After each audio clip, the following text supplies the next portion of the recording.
ఎన్నికల రెండో విడత పోలింగ్ ప్రారంభమైంది. ఉదయం 7 గంటల నుంచి సాయంత్రం 6 గంటల వరకు ఓటింగ్ జరుగుతుంది. మొత్తం 294 నియోజకవర్గాలున్న బెంగాల్లో ఏప్రిల్ 23న మొదటి విడతగా 152 స్థానాలకు పోలింగ్ జరిగింది. ఇవాళ మరో 142 స్థానాలకు పోలింగ్ జరుగుతోంది. కాగా అందరి దృష్టి భవానీపూర్ నియోజకవర్గంపైనే ఉంది.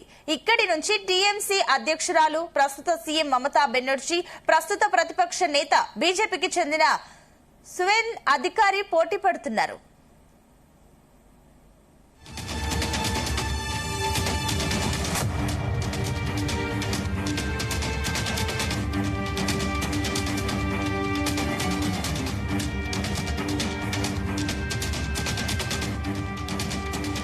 ఓటింగ్ కోసం 41,000కు పైగా పోలింగ్ కేంద్రాలను ఎన్నికల సంఘం వినియోగిస్తోంది. ప్రతి పోలింగ్ కేంద్రం నుంచి వెబ్ కాస్టింగ్ ద్వారా ప్రత్యక్ష నిఘా పెట్టింది. మొత్తంగా 142 మంది సాధారణ పరిశీలకులు, 95 మంది పోలీస్ పరిశీలకులు, 100 మంది వ్యయ పరిశీలకులు నియమించారు. రాష్ట్రంలో మొత్తం 294 శాసనసభ స్థానాలకు గాను 152 చోట్ల తొలి దశలో ఈ నెల 23న పోలింగ్ పూర్తయింది. మిగిలిన 142 స్థానాల్లో బుధవారం రెండో దశ పోలింగ్ జరగనుంది. ఈ 142 స్థానాల్లో గత ఎన్నికల్లో టీఎంసీనే 123 చోట్ల విజయం సాధించగా బీజేపీ 18, ఇండియన్ సెక్యులర్ ఫ్రంట్ ఒక చోట గెలిచాయి. అటు 2021లో జరిగిన ఎన్నికల్లో బీజేపీకి 77 సీట్లు రాగా మమతా బెనర్జీ నేతృత్వంలోని తృణమూల్ కాంగ్రెస్ 213 సీట్లతో భారీ విజయాన్ని సాధించి ప్రభుత్వాన్ని ఏర్పాటు చేసింది.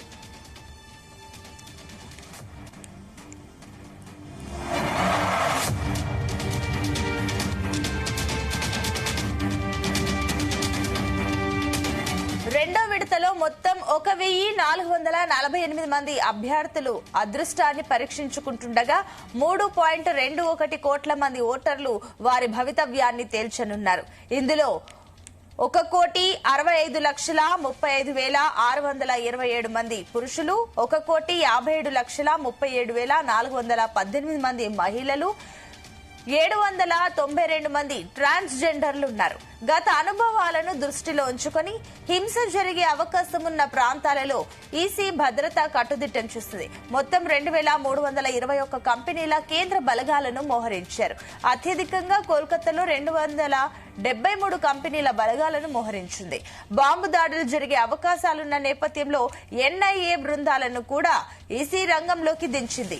142 మంది జనరల్ అబ్జర్వర్లు, 95 మంది పోలీస్ అబ్జర్వర్లు క్షేత్రస్థాయిలో నిఘా పెట్టారు. మొదటి విడతలో రికార్డు స్థాయిలో 92% ఓటింగ్ నమోదైంది. ఇక రెండో విడతలోనూ భారీగా నమోదయ్యే అవకాశం ఉంది. మే 4న బెంగాల్తో పాటుగా అస్సోం, కేరళ, పుదుచ్చేరి, తమిళనాడు రాష్ట్రాల అసెంబ్లీ ఎన్నికల ఫలితాలను ప్రకటించనున్నారు.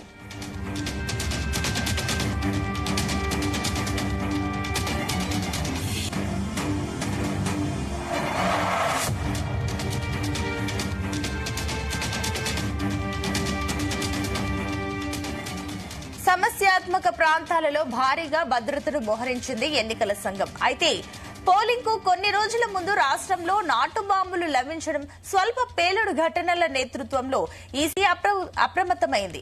ఓటింగ్ కు అంతరాయం కలిగించేందుకు, కార్యకర్తలను లక్ష్యంగా చేసుకునేందుకు దుండగులు బాంబులను ఉపయోగించే ప్రమాదం ఉందని అంచనా వేసింది. ఈ క్రమంలోనే ఎలాంటి అవాంఛనీయ ఘటనలు జరగకుండా చూడాలని జాతీయ దర్యాప్తు సంస్థ ఎన్ఐఏకు ఎన్నికల సంఘం సూచించింది. రాష్ట్రంలో పోలింగ్ రోజున, పోలింగ్ తర్వాత ఎటువంటి హింసాత్మక ఘటనలు జరగకుండా కఠిన చర్యలు తీసుకుంటున్నట్లు వివరించింది. ఇటీవల దక్షిణ పరిగణాల ప్రకారం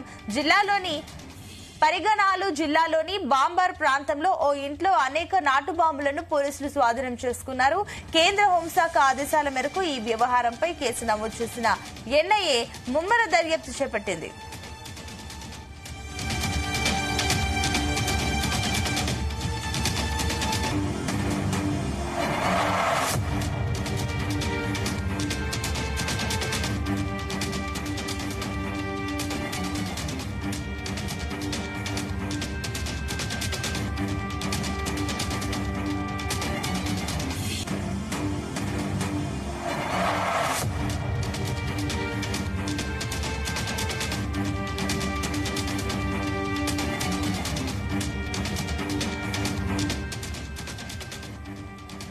పశ్చిమ బెంగాల్లో అసెంబ్లీ ఎన్నికల రెండో విడత పోలింగ్ ప్రారంభమైంది. ఉదయం 7 గంటల నుంచి సాయంత్రం 6 గంటల వరకు ఓటింగ్ జరుగుతుంది. మొత్తం 294 నియోజకవర్గాలున్న బెంగాల్లో ఏప్రిల్ 23న మొదటి విడతగా 152 స్థానాలకు పోలింగ్ జరిగింది. ఇవాళ మరో 142 స్థానాలకు పోలింగ్ జరుగుతోంది. కాగా అందరి దృష్టి భవానీపూర్ నియోజకవర్గంపైనే ఉంది. ఇక్కడి నుంచి టీఎంసీ అధ్యక్షురాలు ప్రస్తుత సీఎం మమతా బెనర్జీ, ప్రస్తుత ప్రతిపక్ష నేత బీజేపీకి చెందిన అధికారి పోటీ పడుతున్నారు.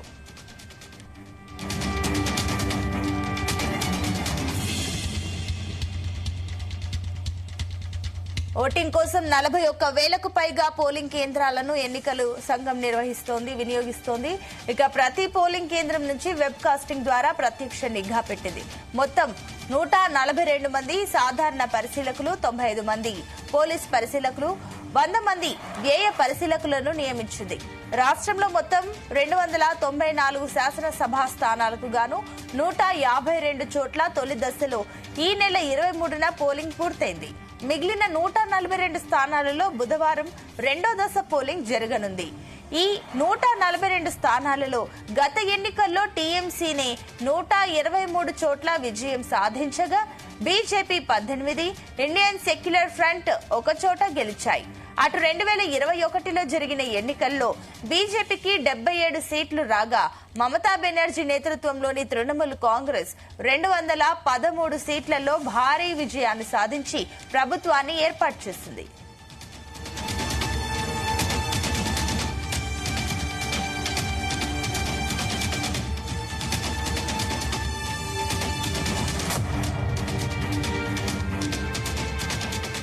రెండో విడతలో మొత్తం 1,448 మంది అభ్యర్థుల అదృష్టాన్ని పరీక్షించుకుంటుండగా 3.21 కోట్ల మంది ఓటర్లు వారి భవితవ్యాన్ని తేల్చనున్నారు.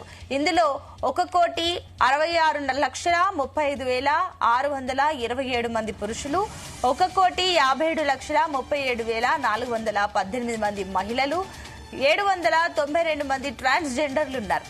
గత అనుభవాలను దృష్టిలో ఉంచుకుని హింస జరిగే అవకాశం ఉన్న ప్రాంతాలలో ఈసీ భద్రత కట్టుదిట్టం చేసింది. మొత్తం 2,321 కంపెనీల కేంద్ర బలగాలను మోహరించింది. అత్యధికంగా కోల్కతాలో 273 కంపెనీల బలగాలను మోహరించింది. బాంబు దాడులు జరిగే అవకాశాలున్న నేపథ్యంలో ఎన్ఐఏ బృందాలను కూడా ఈసీ రంగంలోకి దించింది. 142 మంది జనరల్ అబ్జర్వర్లు, 95 మంది పోలీస్ అబ్జర్వర్లు క్షేత్రస్థాయిలో నిఘా పెట్టారు. ఇక మొదటి విడతలో రికార్డు స్థాయిలో 92% ఓటింగ్ నమోదైంది. ఇక రెండో విడతలోనూ భారీగా నమోదయ్యే అవకాశం ఉంది. మే 4న బెంగాల్తో పాటు అసోం, కేరళ, పుదుచ్చేరి, తమిళనాడు రాష్ట్రాల అసెంబ్లీ ఎన్నికల ఫలితాలను ప్రకటించనున్నారు.